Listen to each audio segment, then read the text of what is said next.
Order, order. Hello and welcome to Reporters Without Orders, a podcast where we talk about what made news, what didn't, and some things that absolutely shouldn't have.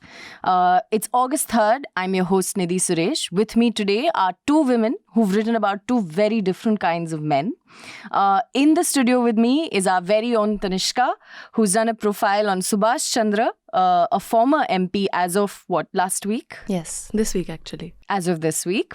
On Zoom, joining us from Bombay is Aishwarya Subramanyam. I'm sure most of you know her as the Other Warrior, which is her name on Instagram. Apart from her Instagram handle, she was also the deputy editor of Vogue for 4 years and then moved on to Elle magazine. Am I saying Elle correct? Is that the right way? Okay. Yeah. Okay. Where you were editor-in-chief for 4 years. Thank you both for joining us. Thank you. Thanks for coming to the studio, Tanishka. So I'll start a little bit with the both of you, actually. So when you realized that you were going to do stories, Aishwarya, you on Ranveer Singh and Tanishka on Subhash Chandra, what were your initial reactions? As in, how did this story come about, basically? And I'll start with Tanishka. So Subhash Chandra is a media baron. He's the editor of Z. He's the chairperson of Z and the SL group. So a lot of important channels come under him. So it was interesting to view him not as a media person, but as a parliamentary MP to see what his performance was like. And I was interested in knowing whether his connections with the media have played any role in his performance as a parliamentary. But there was really not much. He didn't really ask anything related to the media. So we'll speak more of that later. Okay. Aishwarya, what about you? How did this story sort of come about? So it just happened. Kshitij Kankaria, who's the creative director of the shoot, he got me on board to do the interview with Ranveer. So it was for Paper magazine, which is this. I mean, you most people know Paper as the magazine with Kim Kardashian and her bum on the cover, right? So they always do things to sort of break the internet, as it were, and they're always kind of pushing the envelope in terms of what is polite or what is fashionable. And especially in spaces like culture, film, celebrities. So when they said that the story was happening and would I be interested to interview him, it was super exciting for me because I hadn't actually done an interview for a really long time. I haven't been with magazines for 5 years now. And the idea of, doing an interview in a way that maybe an Indian magazine may not run was kind of interesting and exciting to me. So yeah, that's always fun, right? I mean, knowing that you can sort of stretch out in ways that you maybe can't do otherwise. So yeah. Yeah. So we've all seen the photographs and we've all had our own reactions to it. Yeah. I kind of want to ask Tanishka because I think you're right now working on a story where you actually spoke to the woman who filed the FIR against Ranveer Singh for outraging, what was the charges? Outraging modesty. Yes. Because she couldn't keep her daughters out of social media. She didn't want women to go through the picture and be uncomfortable. Right. So who is this woman? Why is she so upset? So she is a lawyer, but she's been a journalist for about 12 years. She's worked in Bombay. She works with her husband and she have a firm in Bombay. She's a family lawyer, a divorce lawyer. But this is she said she's very passionate about women's issues and that's why she got into law. So this she does believe is... she needs to speak for all the women who are not speaking up. More on this in the story, which I've not finished writing yet. So, will it be out by the time yes, it will. The podcast is out? Right. So Aishwarya, when you decided to sit down with Ranveer Singh and sort of like have this conversation, your article actually starts very different from a usual interview. It isn't like a question answer format. You tell us about the day you were on set when the photo shoot was happening and you're eating a bag of chips and basically observing him. Was it a sort of conscious choice to spend some time on the set sort of observing him before you wade into like a full conversation with him? Was that something you wanted to do consciously? Yeah, so the way we do celebrity interviews has changed a lot. This is how we used to do interviews back in the day when people used to read magazines. We used to Yeah. actually get time to spend with the person, get time to watch them, and then write. Which I think that's changed a lot because celebrities more or less control the narrative now, and it's everything is PR. So you get a few minutes with the person, maybe in the car on the way from, I don't know, one film set to another or something like that. Hmm. So it was just, I wanted to do it the way we would have done it. I wanted to do it the way magazine features used to be written, which we don't really see much of anymore.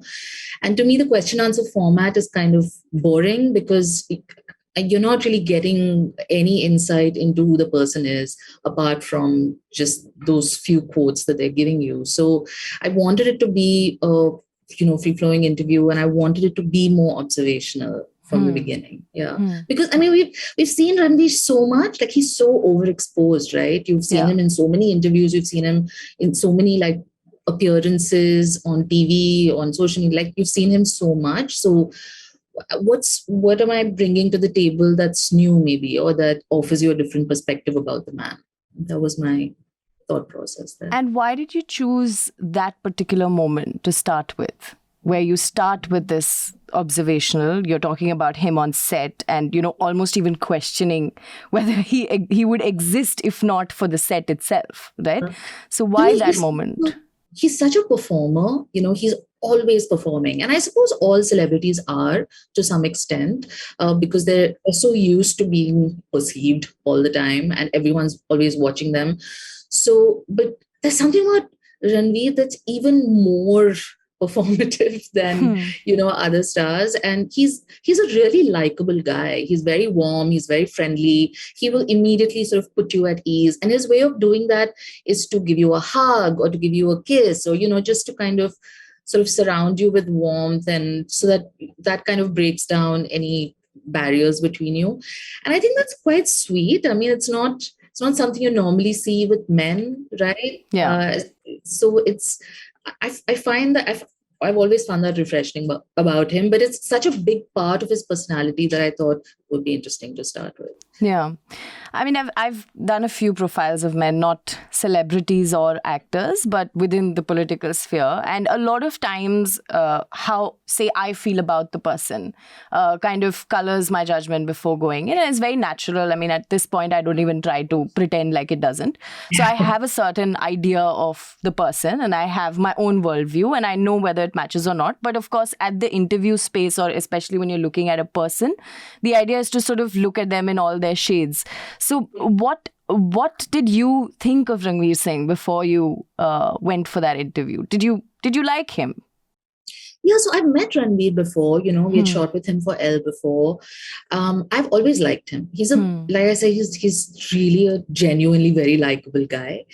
But I felt like there has to be more to him than what we're seeing, and then this carefully sort of edited image that he's projecting, which all celebrities do again.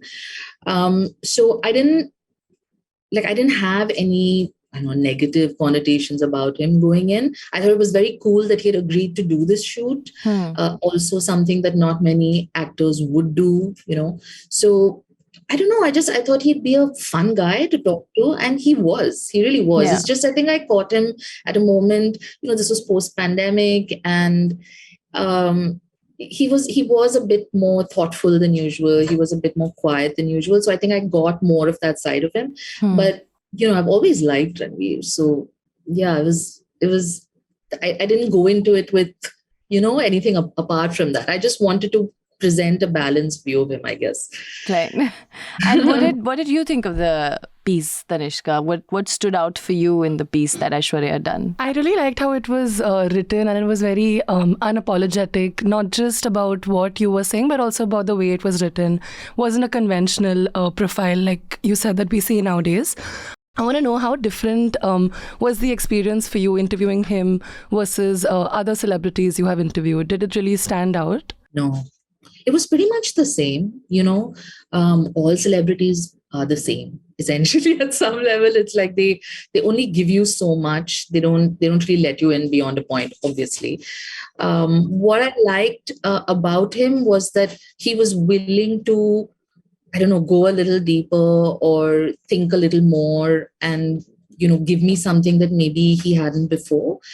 But yeah, really, I feel like at some level, all celebrities will only like come to that point Yeah. and no more. So Is that true of like when the interview happens as well? Because of course, when we see a piece, it's gone through multiple edits. Yeah. A lot of times when people talk or we've done interviews, people are like, oh no, please take that out of the interview. I don't want it in there. So does this performative aspect or this boundary that, they maintain, does it happen even during the conversation, or is it something that sort of happens post-production during that process where they it want did to happen edit? during the conversation. A couple of things came up that he definitely didn't want, spoken about. I was very clear that, okay, this is off the record, so we can't possibly publish this, which is fine. I think that happens with all.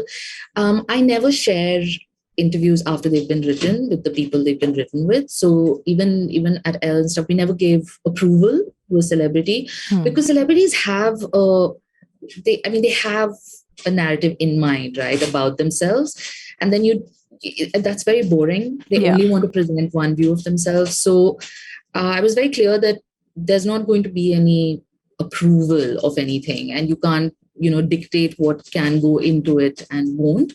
It's just what we decided at the time. That's it. So there was no post-production kind of feedback or anything like that from them. Right. So viewers, this is as much you'll get on YouTube. If you want to listen to the rest of the podcast, go on to our website, newslaundry.com, where we have a particular section just for podcasts. You can look for reporters without orders to listen to the full conversation. The subscription model is something that keeps Newslaundry afloat, but we need hundreds of thousands of people to completely transform the news ecosystem. So you pay for news, so it serves you. So click on the link with this video, subscribe to Newslaundry and pay to keep news free, और गर्व से कहो, मेरे खर्च पर आज़ाद है खबरें.